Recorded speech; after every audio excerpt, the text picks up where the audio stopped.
नमस्कार दोस्तों आज जिस स्टॉक की मैं आपके सामने चर्चा करने वाला हूँ वो स्टॉक लगभग आपके साथ जब मैंने पहली बार चर्चा की थी स्टॉक 15 रुपीज़ के आसपास ट्रेड कर रहा था। ये वो स्टॉक्स में से एक थे दोस्तों जहाँ पर मैंने कहा था कि भाई देखिए यहाँ से स्टॉक की डाउन साइड रिस्क जो है वो बहुत ज़्यादा कम है और जो अपसाइड मूव होने के चांसेस वो बहुत ज़्यादा है, यानी कि जो रिस्क और रिवॉर्ड रेशियो है वो रिवॉर्ड की तरफ बहुत ज़्यादा थी। और उसके बाद क्योंकि लास्ट टाइम मैंने जो वीडियो जब फर्स्ट वीडियो से बनाया था ये लगभग 10 महीने पहले था, तब ये स्टॉक 15 रुपीज़ के आसपास ट्रेड कर रहा था और आज आपकी स्क्रीन में दिख रहा है लगभग ये 31 रुपये में ट्रेड कर रहा है। ठीक है, लेकिन मैंने स्टॉक से लगभग आप कह सकते हैं 28 से 30 के बीच में स्टॉक से पूरी तरह से एग्जिट हो चुका था। स्टॉक वहाँ से लगभग 36 रुपये के आसपास गया, बट मुझे रिग्रेट नहीं है। मुझे जो पैसे कमाने थे मैंने उसमें लगभग मोर देन मेरे ख्याल से 100% इसमें रिटर्न कमाए थे। लेकिन अब वापस से निवेशकों के उस पर सवाल बहुत सारे आ रहे हैं कि भाई उसमें क्या करना है, कैसे करना है। और मेंबरशिप जो आप कह सकते हैं जो एक मेंबर हैं हमारी मेंबरशिप ग्रुप जो प्रायोरिटी पैनल ग्रुप है, आप ज्वाइन बटन को क्लिक करके उसे ज्वाइन कर सकते हैं। वापस से क्वेरी आई स्टॉक को लेकर के कि भाई यहाँ से आगे क्या, क्योंकि कंपनी ने बोनस शेयर भी इश्यूज़ करने की बात कही है। तो बहुत सारी चीज़ें, बहुत इन्फॉर्मेटिव वीडियो होने वाली है। यदि आप इस स्टॉक यानी साकुमा एक्सपोर्ट्स में निवेशित हैं, निवेश की सोच रहे हैं, ये वीडियो आपके बहुत काम आएगी। और यदि आप इसी प्रकार के कोई स्टॉक्स जो कह सकते हैं, जो प्रायोरिटी पैनल ग्रुप है मेरा, वहाँ पे मैंने एक सीरीज शुरू की है जहाँ पर माइक्रो कैप और स्मॉल कैप स्टॉक्स के ऊपर चर्चा की जाएगी। एक चीज़ याद रखिएगा, कोई बाइंग सेलिंग की रिकमेंडेशन वहाँ नहीं होगी और बाज़ार अभी बहुत ऊपर है और ये जो है बहुत ज़्यादा रिस्की स्टॉक्स रहते हैं क्योंकि बाज़ार जब टूटता है इन स्टॉक्स में बहुत गिरावट होती है। इसीलिए वहाँ पर इत्मीनान से एक एक चीज़ के ऊपर मैं चर्चा करता हूँ और इसीलिए प्रायोरिटी पैनल ग्रुप ओपन कर रखा है। तो वापस से चलते हैं हम इस एनालिसिस की तरफ। देखिए पिछले एक साल में, अब अगर आप देखेंगे 1 मिनट से थोड़ा ऊपर कर लेते हैं हम, तो हम थोड़ा अच्छे से सब बता पाएंगे। जी हाँ, ये देखिए पिछले अगर एक साल की मैं बात करूँ, स्टॉक देखिए यहाँ से लगभग ऑलमोस्ट आपको 137% रिटर्न दे चुका है। ठीक है, और वहाँ से अब एक बार आप कह सकते हैं टूट करके 18% के आसपास टूट चुका है। अब इस बीच खबर आती है कि साकुमा एक्सपोर्ट जो है वो 4:1 के आपको बोनस देने वाला है। कैसे, आप देखें जो कंपनी ने अपनी ऑफिशियल वेबसाइट में जो अपलोड किया था, अब आप देखिए यहाँ पे ये रहा, ये देखिए यहाँ पे लिखा है approved issue of bonus share by way of capitalisation of capital redemption reserves securities premium account and general reserve account on 31 May 2024 to the equity share holder of company in the ratio 4:1, यानी 4 नए fully paid equity share आपको मिलेंगे ₹1 only for every 1 existing full equity share. यानी अगर आप पास एक stock के बदले आपको 4 स्टॉक दिया जाएगा दोस्तों। ठीक है, तो ये आपके यहाँ लिखा हुआ है कि भाई अगर आपके पास ये स्टॉक है तो ये आपको मिलेगा किस रेशियो में, फिर आप एक बार पढ़ लें।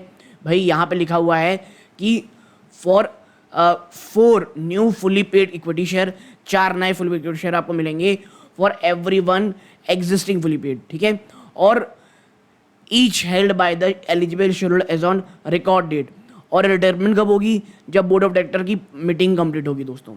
ठीक है, और यहाँ पे ये कहा जा रहा है तो 4:1 की बात कही जा रही है। अब प्रॉब्लम यहाँ क्या है, देखिए मैं हमेशा कहता हूँ जब भी कोई स्टॉक, स्पेशली छोटा स्टॉक अगर स्प्लिट दे रहा है, ठीक है, और छोटा स्टॉक की बात कर रहा हूँ, मैं छोटे स्टॉक की बात कर रहा हूँ जो बहुत ज़्यादा लिक्विडिटी जहाँ नहीं रहती, प्लस वो बोनस दे रहा है। ठीक है, वो भी कब, जब एक काफ़ी शानदार उस पर रन अप आ जाए, याद रखिएगा रन अप आने के बाद। तो ये चीज़ें ना मुझे बिल्कुल भी अच्छी नहीं लगती हैं। हाँ, कभी कभी बहुत ज़्यादा रिस्क जो रहता है, मैं कुछ अपने पोर्टफोलियो का या अपनी फैमिली के पोर्टफोलियो का जो पोर्शन है वो रिस्क में रखता हूँ, तो मैं वहाँ निवेश कर भी लेता हूँ। जैसे मैंने फिलाटेक्स फैशन में मैंने आपको बताया था, वहाँ पे एक स्मॉल सी होल्डिंग ली थी। ठीक है, बहुत छोटी सी, क्योंकि वहाँ पे ऑलरेडी गिरावट आ चुकी थी, वो भी बोनस दे रहा है। और फिलाटेक्स को लेकर के एक और आपके इम्पॉर्टेंट अनाउंसमेंट थी जो फ्राइडे को बाजार बंद होने के बाद आई थी, वो ये कि भाई साहब कंपनी को एक ऑर्डर मिला है। ठीक है, बड़ा सा ऑर्डर, जहाँ वो 7 साल के लिए उसकी जो सब्सिडरी कंपनी फिलाटेक्स फैशन की जो मार्वल सब्सिडरी है, वो माइनिंग नाम से कुछ है दोस्तों, वो सप्लाई करेगी किसी फॉरेन कंपनी को। ठीक है, तो वो प्रकार की चीज़ें हैं। लेकिन यहाँ क्या हो रहा है, ऑलरेडी रनअप हो चुका, बाजार आपका ऑल टाइम हाई पे है, उसके बाद आप बोनस इशू कर रहे हो, और बोनस होनस के बाद दोस्तों बाजार जो स्टॉक रहते हैं, खासकर इस प्रकार के स्टॉक, वो काफ़ी लंबे समय तक कंसोलिडेट करते हैं या तो गिरते हैं, और यहाँ पे तो बाजार ऑल टाइम हाई है। तो मुझे रिस्क रिवॉर्ड स्पेशल में ये नहीं लगता कि अगर आप कोई फ्रेश इन्वेस्टमेंट वो भी 30 रुपये में कर रहे हैं जस्ट बिकॉज ऑफ बोनस, तो मुझे वो सही नहीं लगता है। ये मेरी पर्सनल राय है, आपकी राय अलग हो सकती है, लेकिन जो सवाल मेंबर का था प्रायोरिटी पैनल ग्रुप के, तो उनको तो जवाब देना ही था और मुझे अपने पर्सनल राय शेयर करनी थी। हाँ, स्टॉक मुझे ख़राब नहीं लगता है। क्यों मैं ऐसा कह रहा हूँ, मैं ज़रा आपको दिखाता हूँ। यहाँ देखें आप, स्टॉक भले ही माइक्रो कैप है दोस्तों, स्मॉल कैप माइक्रो कैप जो भी कह लें, 976 करोड़ रुपीज़ का है। स्टॉक की पी 28.9 है, इंडस्ट्री की पी से आपको अभी सस्ती मिल रही है। प्राइस टू बुक वैल्यू सिर्फ 2 टाइम्स है, तो कोई प्रॉब्लम नहीं है। प्रमोटर की होल्डिंग 46.3% है। ये एक डराने वाली चीज़ है। क्यों? प्रमोटर ने अपनी होल्डिंग घटाई है। जी हाँ, ठीक है। तो एक और बहुत नेगेटिव पॉइंट है, कैसे, मैं आपको थोड़ी देर में दिखाऊंगा।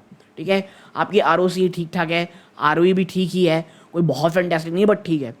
डेट टू इक्विटी न के बराबर है। ये कंपनियां मुझे बहुत पसंद है। और जब इस मैंने फ्रेश इन्वेस्टमेंट की बात भी कही थी, back when it was trading at 15 rupees, मुझे यही तमाम चीज़ें अच्छी लगी थी। तब प्रमोटर की होल्डिंग ऊपर थी, बहुत डर चीप वैल्यूएशन में स्टॉक मिल रहा था, उसके साथ ही साथ प्रोस्पेक्टस बहुत अच्छे थे कंपनी के, वो तमाम चीज़ें। बट अब चीज़ें, स्टॉक रनअप दिखा चुका, सब चीज़ें हो चुकी। ओके, अब अगर हम यहाँ पे चले थोड़ा नीचे करके, अगर मैं आपके सामने लेकर के चलूँ, देखिए कॉन्स में साफ साफ लिखा है प्रमोटर ने अपनी होल्डिंग को 15% से भी ज़्यादा घटा दिया। जी हाँ, मोर देन 15%। ओके, कंपनी का रिटर्न है, आप कह सकते हैं कंपनी का रिटर्न ऑन इक्विटी ROE वो 3 साल में काफ़ी कम है, नो डाउट दिख रहा है वो। ठीक है, और अर्निंग में 16 करोड़ की आप कह सकते हैं अदर इनकम भी है। इसके साथ ही साथ डेबिटर डेज यानी जो पेमेंट आती थी वो भी बढ़ चुकी है, आपकी 2 महीने ज़्यादा हो गई है। और उस समय ना ये तमाम चीज़ें अंडर कंट्रोल थी। तो देखिए, जो अभी जो रिस्क रिवॉर्ड है ना, पर्सनली मुझे रिस्क की तरफ ज़्यादा दिखता है, ना कि रिवॉर्ड की तरफ। ठीक है, इसके साथ ही साथ अगर हम चलें, इसके अभी क्वार्टरली नंबर्स नहीं आए, कब आएंगे अभी पता भी नहीं है। ठीक है, अब अगर हम नीचे चलें, रिजर्व देखिए कंपनी पर बहुत ही शानदार है, अभी भी 459 करोड़ रुपीज़ का रिजर्व है, जबकि बोरोइंग मात्र 99 करोड़ है, और ये बहुत अच्छी चीज़ है। अब अगर हम नीचे चलें, यहाँ पे आप देखिए कैश फ्लो पॉजिटिव है, इट्स ऑल्सो गुड है, नेट कैश फ्लो पॉजिटिव, अच्छी चीज़ है ये। शेयर होल्डिंग पैटर्न में ज़रा आप देखें, आप यहाँ पाएंगे प्रमोटर मार्च में 61.87% रखता था, जो अब घट करके मात्र 46.29% हो गई है, और बड़ पब्लिक की ओर गया है। ठीक है, माल कौन खरीदा? भाई साहब पब्लिक लोग खरीदे। और नंबर ऑफ शेयर होल्डर्स जहाँ 56,000 थे वो 1 लाख से भी ऊपर हो चुके हैं। इसके साथ ही साथ अगर मैं आपको एक चीज़ दिखाऊं, 1 मिनट, पब्लिक में अगर मैं आपको ओपन करूँ ना, तो नो डाउट यहाँ पे आप देखेंगे ये जो ये मनोज कुमार जी इंडिविजुअल हैं, उनके पास ये है, इनके पास 3.74% है। यानी कोई भी बहुत बड़ा इंस्टीट्यूशनल इन्वेस्टर इसमें है नहीं, और मुझे ऐसी चीज़ें तब बिल्कुल भी पसंद नहीं आती दोस्तों। टू बी फ्रैंक, यहाँ से स्टॉक ऊपर जा सकता है, लेकिन जो मेरी पर्सनल राय है मैं आपके सामने रख रहा हूँ। और देखें यहाँ पे जो ट्रेड्स अगर आप देखेंगे ना, तो आप देखिए बल्क ट्रेड देखिए, जो 23 जुलाई को हुआ है, बाय किया गया, ऋति प्राइवेट लिमिटेड सेल कर दिया गया। 11 जुलाई को भी क्या हुआ, बाय, ठीक है, और फिर सेल यहाँ पे की गई है दोस्तों। तो बाय सेल लगातार जारी यहाँ चल रहा है, और मैं इसीलिए कह रहा हूँ कि अभी कुछ कंपनी में ओवरऑल चीज़ें हो रही हैं, और जब बाजार इतना ज़्यादा ऊपर हो ना, तब बहुत ज़्यादा एडवेंचरस होने की हमको ज़रूरत नहीं है। मैं ये कभी नहीं कहता कि माल एकदम बेच करके पूरा मार्केट निकल जाएगी, नहीं। मेरा ये मानना है, जब बाजार ऑल टाइम हाई हो, जब इंडिविजुअल इन्वेस्टर का सेंटिमेंट थोड़ा सा डरा हुआ हो, खास करके डरा नहीं कहना चाहिए, इन्वेस्टर गुस्से में हो, खास करके बजट के बाद। अभी बाजार में लिक्विडिटी है, इसलिए बचे हुए चीज़ें, बट जब भी चीज़ें टर्न अराउंड होंगी, तो इस प्रकार के स्टॉक्स में सबसे ज़्यादा हैमर होता है। और मैं इसीलिए आपसे बार बार कह रहा हूँ, अगर आप फ्रेश इन्वेस्टमेंट की सोच रहे हैं, प्लीज़ एक बार नहीं, 10 बार नहीं, कम से कम 100 बार सोचिए। अपने वित्तीय सलाहकार से सलाह लीजिए, उनसे बात कीजिए। क्योंकि मैं हमेशा कहता हूँ, जब स्टॉक निचले स्तरों में चल रहा हो, यानी कि बहुत सारी निगेटिविटी ऑलरेडी प्रेजेंट हो चुकी हो बाजार में, कैसे जो स्टॉक है थोड़ा ठीक ठाक परफॉर्म कर रहा हो, उसके बावजूद उसमें गिरावट हो रही हो, ठीक है, तो वो समय होता है फ्रेश इन्वेस्टमेंट का।